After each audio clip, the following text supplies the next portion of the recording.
Welcome to McPlum, simple solutions served daily. You start by proving ownership. Gather the phone, original receipt, and photo ID because service centers require them. Once done, double-check the Google email address tied to the device and any backup phone numbers.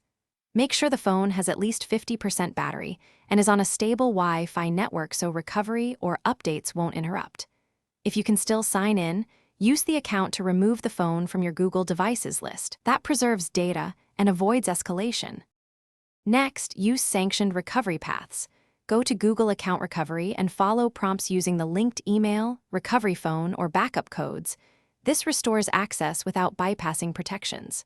Once you can sign in, remove the Redmi Note 13 from your Google Accounts device list and from your My Account if applicable.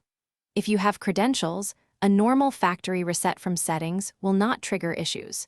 If sign-in is impossible, avoid third-party bypass tools and move. Finally, if recovery fails, contact an authorized Xiaomi service center and provide the receipt and ID so technicians can legitimately remove FRP or re-link the device.